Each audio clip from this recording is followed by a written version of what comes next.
Hello. Um, how's it going? So, in my last live stream, I had mentioned that I was working on answering y'all's questions and making a real video, but my camera just wants to keep overheating, so we're going to do it this way.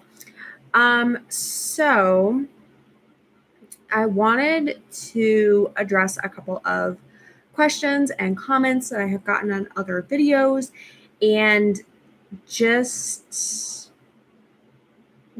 connect with you guys a little bit. I can't sleep right now, so why not do a live stream at 11:30 at night when literally nobody is awake right now? So the first thing that I wanted to talk about, let's see. So Chef Jeff 98 wrote, "Why did Daniel start drinking the way he did?" Had to jump off with that one. So I don't actually know. I would love to sit here and say I have an explanation. I would love to sit here and say that I know, what he was dealing with and things like that. The fact of the matter is, nobody ever knows why anybody starts any kind of addiction. Like that's not something that we as outsiders not experiencing the addiction, it's not something that we can really address. I do know that at the time, Daniel had a lot of things that he was struggling with. And I can say that with like full confidence. I know that he was dealing with a lot of things.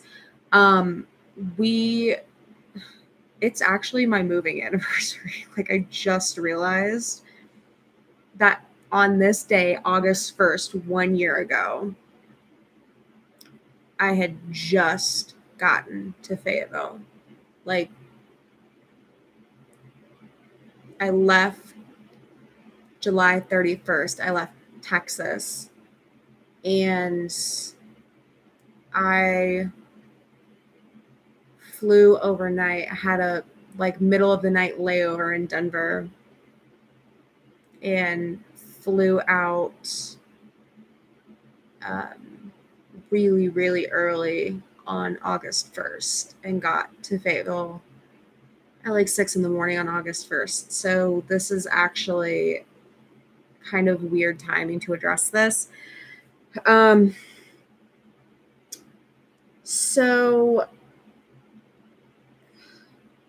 before Daniel and I had got together, he did address his drinking problem. He did tell me that he had a drinking problem, that he had gone to treatment. He had told me so many times that he wanted to be better for himself. He wanted to set a better example for his daughter. He wanted to just be a better person in general. And so I really did believe when he told me things like, I don't want to go back down that road. I want to be better. Every time he would send me an inspirational quote or tell me about a book or send me a scripture writing, I really, really did believe in him and his recovery and his journey with those things. When I got to Fayetteville, our relationship went from like 0 to 100 really, really fast. And when I got to Fayetteville, we definitely did not take time to really get to know each other. We did not take time to really sit back and, just sit. This is like my favorite thing in the world to do with anybody that I'm just trying to kick it with. Just sit and enjoy each other's company. Talk about favorite foods, talk about how your day went. Talk about boring stuff like the weather. Like, just talk, get opinions, find out what kind of person, you know, you're hanging out with. But we didn't do that. We went on a handful of dates, and our first date, I actually still have the text messages on my old phone. So August 1st, I got into Fable. I'm jumping around a lot because there's a lot going on in my head just thinking about this. August 1st, I got to Fayetteville, and Daniel had to go to work. Because it was like a Tuesday or something. I don't know. But he had to go to work, and we were texting each other all day, just like we always had. I fell asleep before he left for work. He left me a really cute note, a sticky note on my phone, and I had kept that note for a long time, but I think I threw it out. I threw out his pictures and stuff recently just to like cleanse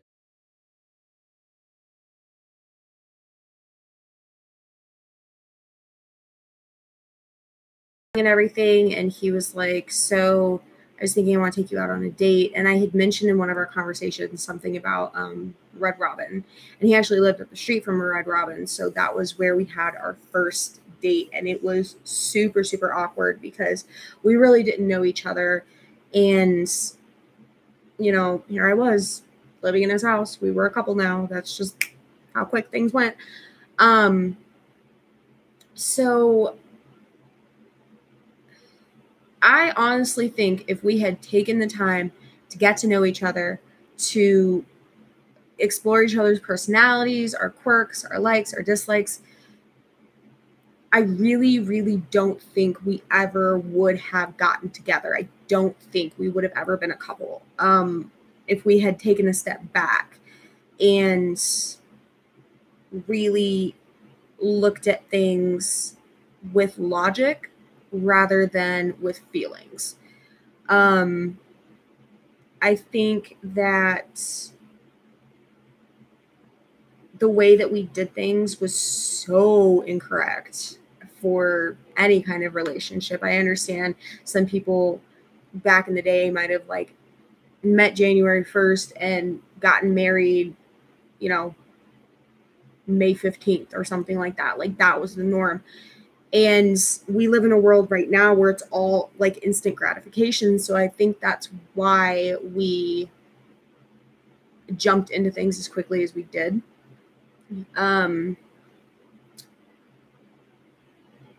But yeah, we did have some really, really intense talks even up to the end, when he was drinking a lot, and he would tell me stories about um, friends that he had lost overseas. He would tell me stories about um, his ex-wife. He would tell me stories about his daughter. He would tell me stories about his best friend. He was very animated, but also very, very emotional when he was drunk.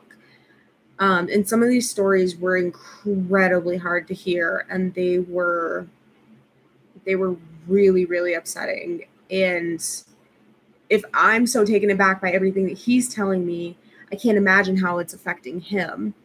So I know that he was dealing with a lot.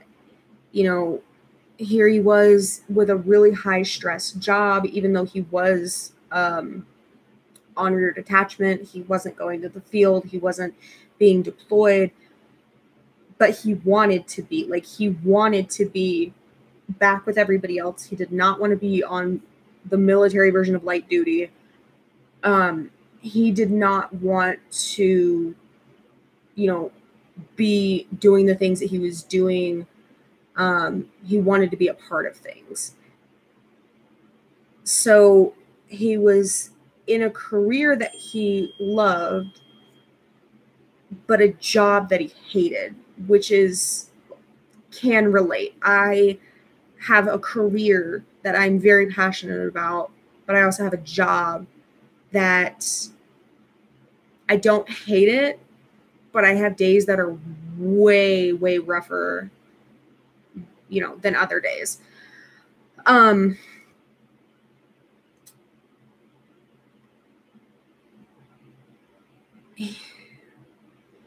He was also going through living on literally the opposite side of the North American continent from his child. And I can't imagine how hard that is, and the conversations I would hear him have with his child. You could just tell that he really wanted to be there for her, that he wanted to be this stand-up dad, that he wanted to be involved with her life, but he couldn't. And that's the reality of divorce. That is what happens sometimes. And there's people out there who their parents get divorced and one transfers to another city, to another state, to another country, another continent. Like, I cannot imagine how changed.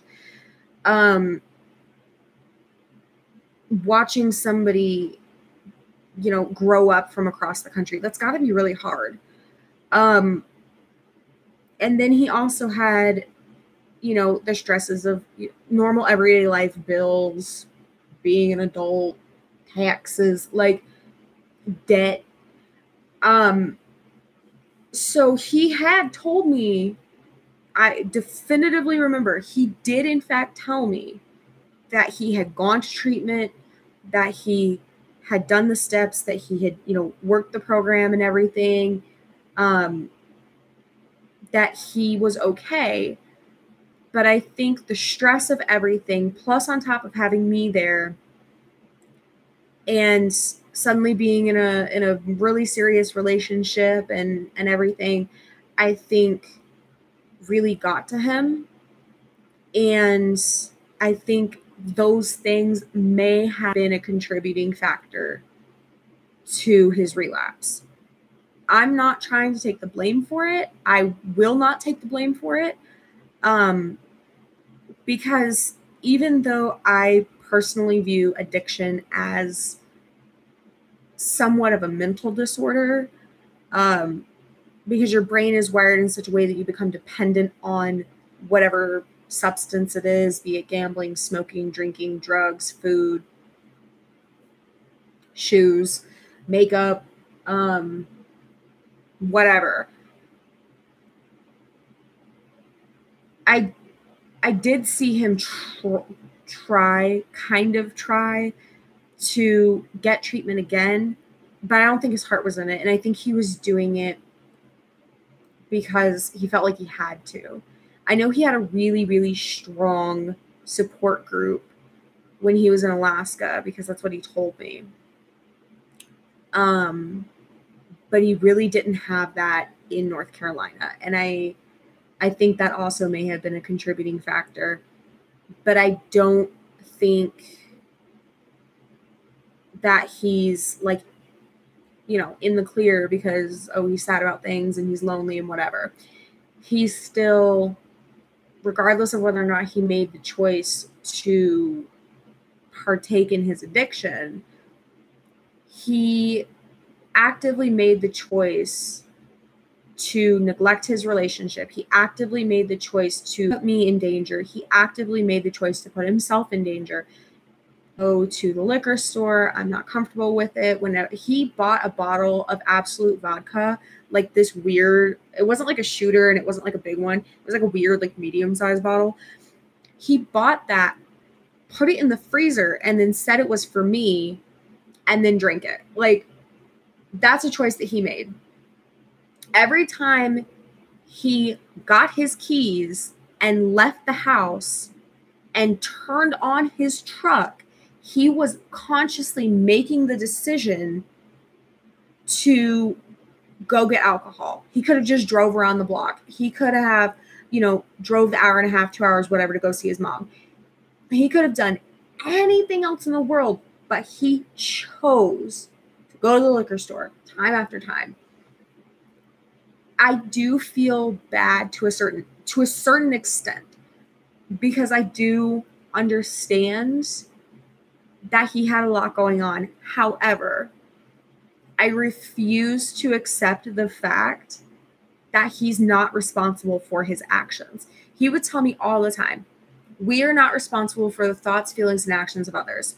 And that is that's sound on first glance. It's a solid thing to say, but it also kind of releases us from personal responsibility. So I could say something that upsets somebody, but I'm not responsible for how they react. I'm still being a jerk at the end of the day, but they're choosing to be hurt about it.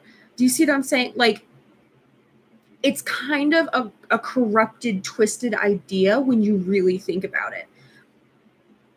I hope, and I know I've said this before, but I really do hope that he has gotten the treatment that he needs. It's been almost 6 months since I got the phone call saying there was substantial evidence of the things that I had said, and where I finally felt like, after, being abused by him and all the abuse in my life that led up to this point from other different people, I finally felt like in some way somebody was finally being held responsible for the things that they had done to me. And that sounds really self-centered, but I also felt like this may deter him from doing things like this in the future. And that's really all that I could hope for, is that he never does these things again to another female, and he never lets his child see the kind of person that he has actually been. I hope that his daughter grows up to be an amazing human being, and I hope that she is, full of joy and full of life and full of happiness. She seems like such a sweet kid and incredibly smart. And I really hope that she grows up in a better situation than what it's been so far. I hope that at some point she's able to live closer to her dad. I hope that at some point, if she finds out what kind of person Daniel actually is, that she acknowledges that, but does not accept that kind of behavior from other people. I hope she never has to deal with being in a relationship with someone who's like her father. And I know these are very significant things that I'm saying right now, and if he ever found this video, he would freak out. But I also think that in some ways he might agree with what I'm saying, because he will understand the significance of it, if that makes sense. Yeah, I don't harbor any kind of ill will towards him. I don't like wish ill on people. I think that's a really crummy thing to do, and for me to put that kind of energy out into the universe it's exhausting. I can't sit here and hold on to grudges like that. I can't allow myself to spend all day every day being so obsessively upset by it anymore. So I am just accepting it for what it is. Bad things happen to me, but at the end of the day, the person who made the choices to do those things to me has in some way been held responsible. How that's been done, I don't know. It's not my business. I will probably die not knowing what happened, and that's okay. It's hard to accept when things happen and we don't have an explanation, because I think that's human nature. Like, we want an explanation. But I also remember 6 years ago being dumped by my, at the time, fiance for no reason. And I still, to this day, don't have a reason. I have not spoken to him in like 3 or 4 years. And it's wild to me to think I will never have the answer as to why we broke up. And I'll never have the answer as to why Daniel started drinking again. And that's okay. It's hard to accept, but it's completely fine.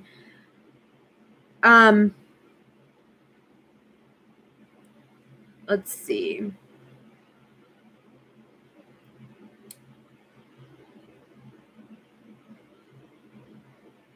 So Raids commented, everyone has problems. I've talked to a few content creators, and well, nobody has a perfect life. Do whatever you need to make a good living for yourself. Hope you don't mind me saying this. I don't mind any comments unless they're like rude or, blatantly disrespectful or anything like that. I don't mind any, or spam.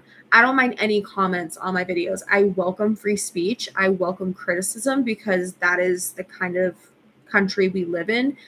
And I think for me to try to censor people in any kind of way and be like, oh, you can't comment on a public forum, I think is taking away people's right to free speech. And that is not, literally, who am I?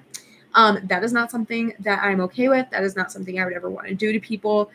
But yeah, I think it's really hard to get started in life. And some of us have had, the best of everything. Some of us have had the absolute greatest upbringings possible. Some of us have been in, middle class situations. Some of us grew up dirt flipping poor. I'm somebody who happened to grow up dirt poor. That's a whole separate video, but I did not grow up in a good situation. I did not have a happy childhood. I'm not going to sit here and deny it and pretend like everything's okay. That's my mom's job. That's something that she is A+ at, is kind of putting on blinders and acting like everything was just top notch. There were a lot of times when we didn't know where, our food was going to come from. There were a lot of times when I remember my parents arguing and, questioning if the lights were going to get shut off. I remember one time in particular, somebody kept driving past our house and they were like taking pictures of it. And it was so bizarre. And I remember calling my mom at work and being like, what is this? And she was just as confused, and we thought we were going to lose the house. When we moved, it was one of the hardest things in the world because we abandoned that property because we could no longer afford to live there and we needed to go home for my dad's side of the family. We had been in Illinois for 10 years for my mom's mom. She passed away in 2001. 5 years later, we moved. I remember Googling my childhood home address on a regular basis just to look at the house. And unfortunately, one day I looked it up and it was a blank lot. And I freaked out. I waited, I think, like a year or two maybe before I Googled it again. And it was at that point an entirely different house, which is part of the reason I have a hard time with the idea of going back to Chicago, is because I would hate to drive down that street. Because I know I would. I'm nosy as ever. And I want to steal the rock from the driveway. It would be so painful to drive down that street and not see my house there, the house that my grandfather built. But being brought up in a situation like that where you really didn't know from day to day what's going to happen. I understand people, can definitely be in situations that are harder than mine, for sure. I can only speak, for my situation for myself. But being brought up in a situation like that, it makes you really question people's intentions. It makes you question stability. It makes you question, job security. It makes you question everything. And I think that's incredibly difficult to grow up in. And that's part of the reason that I always feel so stuck, is because I really never know from day to day what's going to happen, even now. And yes, I'm old enough to have a job and I'm old enough to make my own money. But at the same time, it kind of makes me wonder how my parents, even though they both worked, how they were able to raise 4 kids and take care of my grandma for so long. It kind of makes me wonder how other people, like adults in general, how we're not just all in massive crippling debt, because I don't understand how two people, let's say, collectively make like $4,000 to $5,000 a month, how they can afford everything, like owning a house and cars and taking care of children. Like, it's mind blowing to me. And right now, looking at my situation and my finances and everything, it has me so stressed. I can't sleep, I can't eat, I'm constantly feeling sick all the time because I don't know like what I'm going to do. I don't know how I'm going to balance working two jobs. I don't know how I'm going to, get out on my own, how I'm ever going to be able to afford a place of my own. Like, housing is so expensive. And I really do feel like people my age that were born in from 85 to 95, it's almost like we can't get it together. But I also realize that this isn't the 90s where things were, more affordable. Things are much more expensive now, and it's much more complicated now.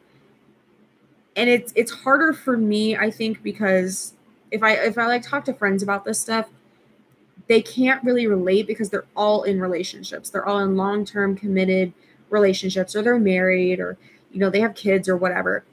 So they don't really understand what it's like to go through all of this by yourself, which is what I'm doing. I don't have anything to fall back on. I don't have, a partner to help me. I'm doing everything by myself.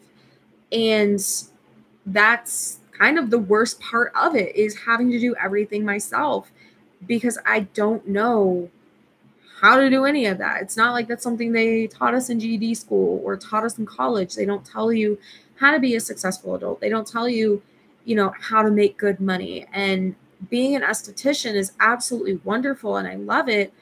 But the majority of work is commission based, which means I am going to have a really hard time making enough to survive if I ever go to a commission based job. I currently work hourly plus tips, but I have looked into other options to try to make more money, but the majority of it is commission based, and commission is never stable work. It is never reliable work.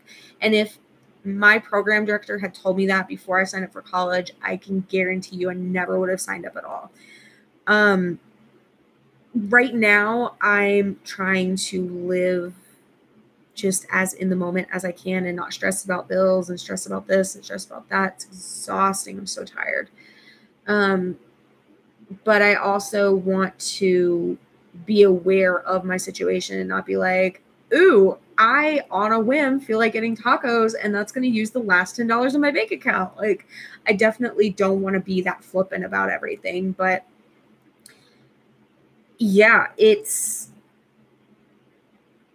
definitely hard to find a balance, especially when you've always kind of been kicked when you're down and just kind of stayed down because life doesn't allow you to get back up. I don't understand these little toddlers running around YouTube being all rich and stuff. Like, I don't get it. Y'all are a different breed, just superhuman or something.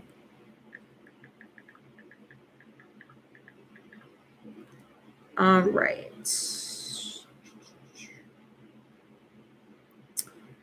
CK Blackwood commented, the thing to remember is that our generation has been dealt just about the worst possible hand.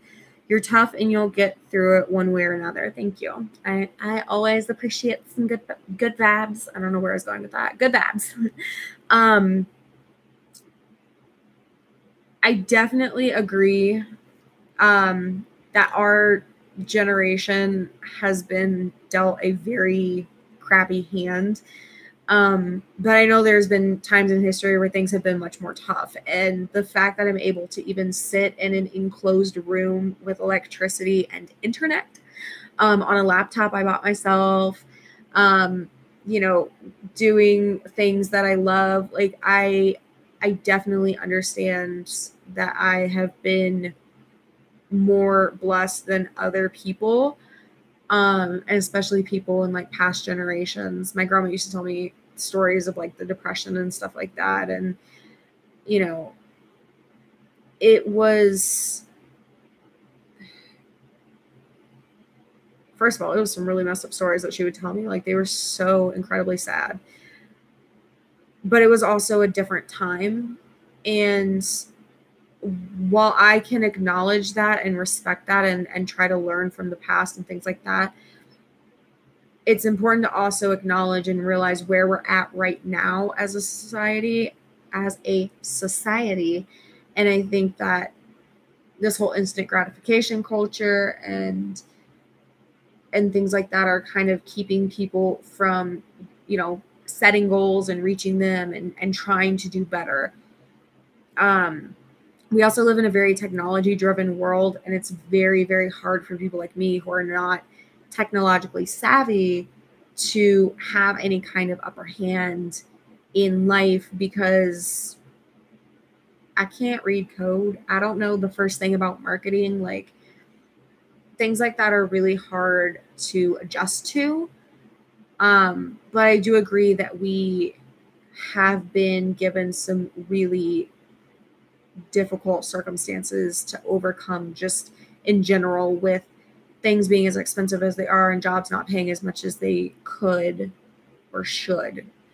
And everything's becoming automated, so it's putting a lot of people out of work, which is also incredibly difficult. So I definitely agree to that. Let's see. Hunky_11 commented, 25 hours a week is crap. Add another 20 hours and you won't be moaning and whining as much. Think about that. It's really not that simple, because the job that I work doesn't simply hand you hours. And trying to balance the weird hours that I have with my already existing job and another job on top of that, I know is going to be incredibly complicated. The way that my job works is kind of earned hours, and you have to like reach certain goals in order to add hours, but they're not like one-time goals, like, eat 100 pieces of bacon and you're going to get, 5 more hours. It's, hit this goal consistently and you'll earn hours. Do this consistently and you'll earn hours. Do that consistently, and so on. The problem is that we can't hit those goals if we don't have people in the store. And even though our store is in a high traffic area, there are times when we don't even have anyone in the building besides employees. And it's hard to hit those goals when you don't have anyone in the store, which kind of puts you in like an endless loop of problems and struggles. It's incredibly difficult to hit those goals. And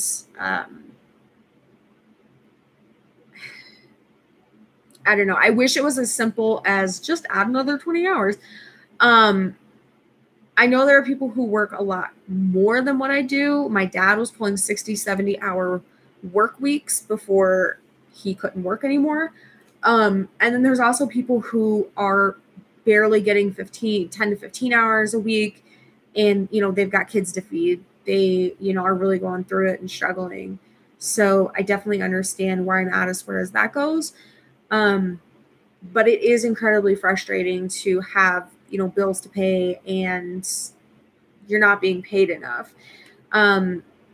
Estheticians in my area typically make about $22 an hour, but that's also commission, and I don't make anywhere near that.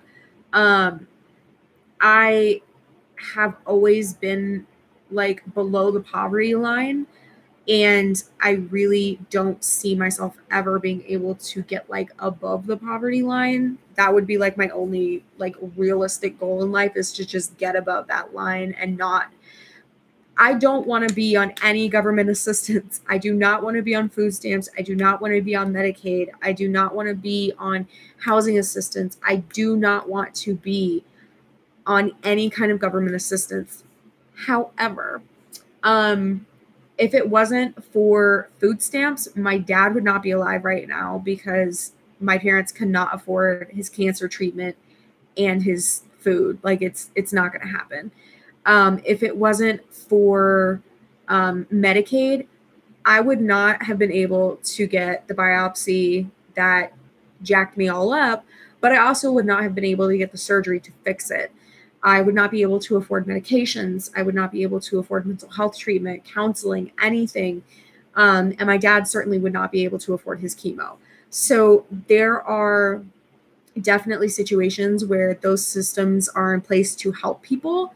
And those things are, critically important to making sure that, people are in the workforce, people are doing what they can to contribute to society. But I can tell y'all right now, my parents get $15 a month on food stamps. 1 5 $15 a month between the two of them on food stamps. And my dad cannot work because he has stage 4 cancer. My mom cannot work because she has to be there to take care of my dad. So it's incredibly frustrating that people who have always, put into the system can't get assistance when they need it. It's incredibly frustrating to me. And knowing that I'm going to have to reapply for food stamps to see if I can get any kind of assistance with, juggling my bills and everything else, it sucks. And I honestly hate being on food stamps more than anything else. Like Medicaid, I can understand because it's essentially somewhat in the realms of universal health care, but not really, where we pay taxes and it goes into this Medicaid pool that we're then able to pull from when we need things.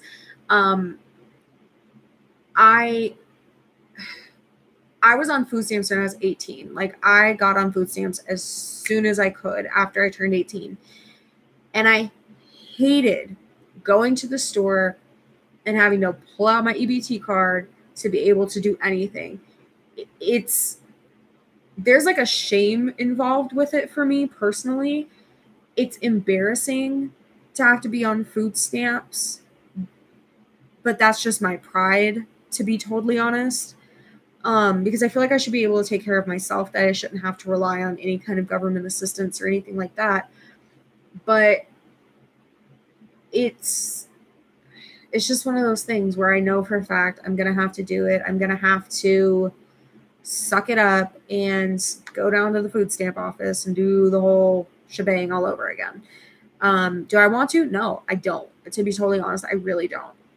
But I also know that those systems are in place to help people until they can get to a better spot.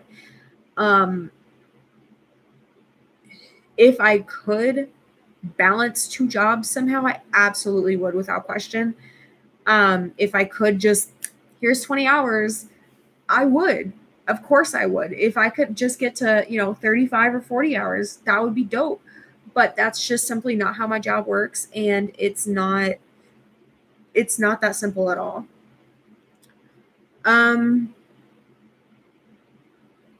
Let's see. I want to do one more.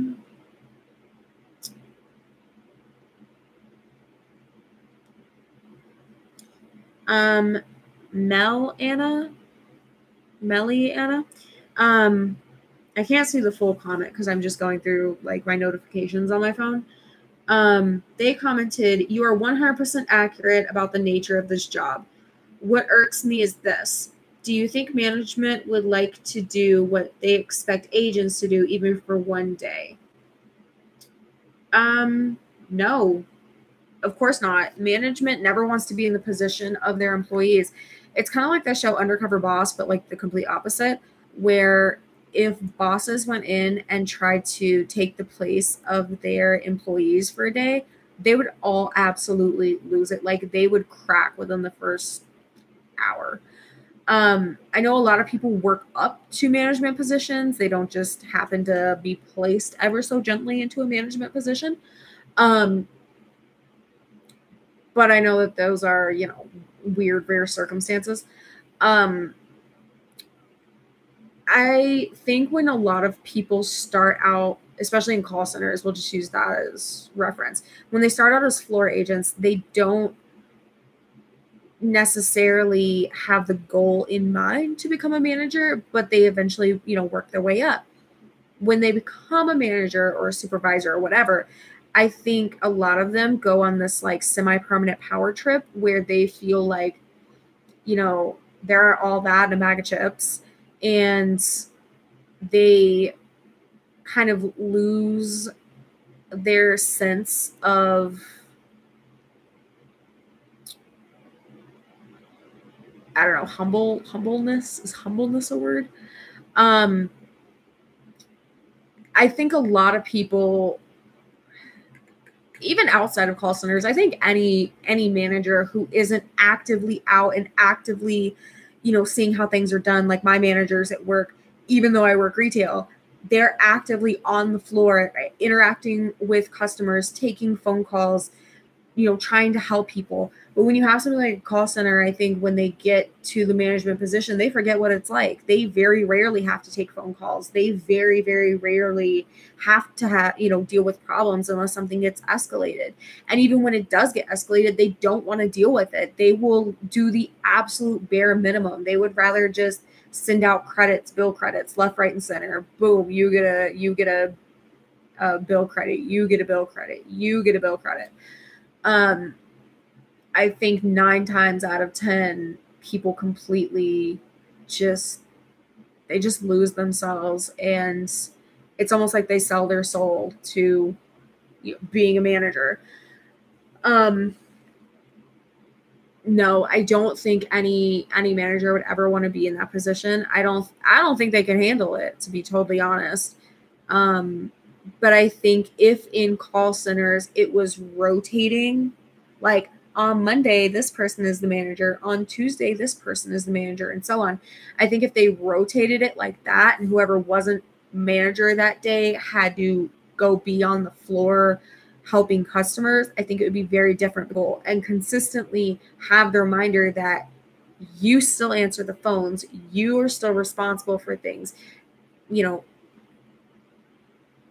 You're not all that, like, you're not all high and mighty like you think you are. I even having managers that have like been on the floor and like been helping customers and stuff, I do think that sometimes it just doesn't matter. When I was working fast food, I worked fast food in college. I had the worst management of all time and the worst coworkers of any job I've ever had. But I would also take that job over a call center any day. They were in the business. They were, talking to people. They were taking orders and things like that. But once they had enough people on staff, they just kind of like twiddled their Twinkies in the back. Like they didn't do anything. They could have been in the back washing dishes, but instead they pulled me from the line to go wash dishes. They didn't care about my schedule. They didn't care that I had to leave at 1 so I could go home and shower and go to school. They did not care about my classes. They did not care about me as an individual interacting with people. They were still, interacting with customers kind of. I think a lot of it has to do with the management. If they took the time to be good managers, to get to know who they're working with, to take personal responsibility, to be decent human beings, I think a lot of it would be very different. However, that's asking a lot of anyone in any management position because they can't be bothered. They don't care. It's not relevant to them. But yeah, I really don't think that they would in any capacity. So anywho, there's my 45-minute spiel about questions and comments and answering things. I do try to respond to emails as much as I can. I definitely take way longer than I should, but trying to get through emails and everything, going to work, doing the daily grind shenanigans, it's a lot. So I am going to try to get better about going through the emails. I realized very quickly with the call center video that responding to every single comment is almost impossible. So yeah, I'd like to do these little like Q&A live streams a little bit more often. However, I know that it's not always the most, I don't know, the most interesting thing to watch. I do want to start making real videos like a normal functional YouTuber. However, it's a lot to sit down, film, edit, all of that stuff. And I don't know if I'm in the place where I can do that just yet. But as long as I'm able to do live streams, I think that is it's at least something. So yeah, I'm gonna go. I am incredibly tired now. It is just after midnight. So I'm gonna go to bed. Thank you guys so much for watching. I definitely love being able to have more of a direct interaction with you guys, which is super dope. Yeah, I think that's about it. So I'm gonna go, and I'll see you guys later. Bye.